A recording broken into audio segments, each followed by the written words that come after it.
એ માતા ભગવાનને સમર્પિત કરી દીધું. તરત જેવું આવ્યું એવું સમર્પિત. આ હું નહીં કરતો, આ તો મારી માં કરે છે, આ તો મારા રામ કરે છે. એ શું કહેવાય? એ પ્રણામ નમસ્કાર આયલા સીધા સમર્પિત. આ તમે મારા દીકરાના જેવા વખાણ કરો ને એવો મારો દીકરો તરત શું કરે? અહીંથી આ ગાદી પૂરી થઈ, અહીંથી જશે, હમણાં પૂરું થશે એટલે જવાનું નહીંથી.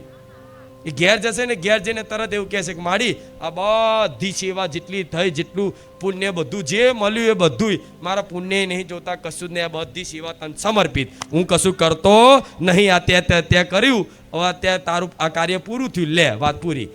સોમવાર મારો દીકરો ભૂલી જાય, શનિવારે એને યાદ કરાવો છે, આવતો મારી કાલ ગાદી છે, આવા યાદ કરાવે છે મારા દીકરાને, જોજો કાલ ગાદી છે. હા, વાત તો સાચી છે. આ શનિવાર થઈ ગયો નહીં કે મારો દીકરો કે 24 કલાક આજ રચ્યો પચ્યો નહીં રહેતો. આહા, આટલા લોકો મને મારી વાહ વાહ કરે છે, આટલા લોકો મારી પ્રશંસા કરે છે, ગુજરાતમાં મારું જબરું નામ થઈ ગયું છે. આ બધાને વિચારાઈને આવા દઉં ખુખાર મેલડી એ શું? અને રંગે ભક્તિમત રંગેલો રાખ્યો છે. મને ખબર છે સંસારનું જ્ઞાન જેને થઈ જાય એના કશું આ બધું પડ્યું જ ના હોય. આ શું ખોટું? પછી ચાહે મહેલોમાં રાખે ચાહે ઝોપડીમાં રાખે, રાજી જ હોય.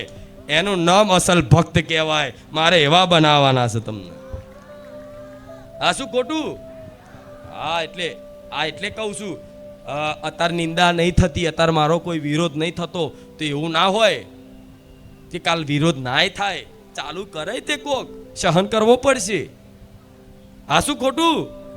આ દુઃખ લાગશે આ વાતનું, પણ હું એ વાતે દુઃખી કે મારો દીકરો દુઃખી કોક દુઃખ કે તે પાછું કોક ચાલુ કરે, આ તો ધતિંગ કરે, આ તો નાટક કરે, આ તો આમ છે, આ તો આવા હતા તેવા હતા, બધું કેટલી જાતનું બધું તમારે સહન કરવું પડે.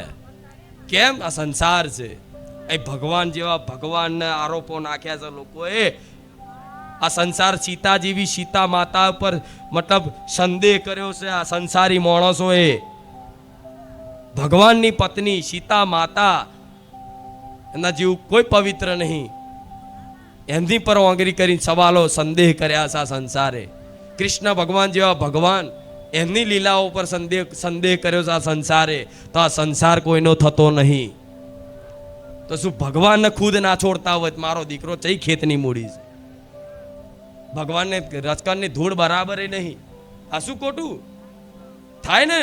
બધું થાય. આ બધું મહાભારત રામાયણ આ બધું શીખવાડે છે તમને કે સંસાર છે બધું, બધાની ખોપરી અલગ અલગ, બધાની બુદ્ધિ અલગ અલગ, જેને જે વિચારવું હોય જે કહેવું હોય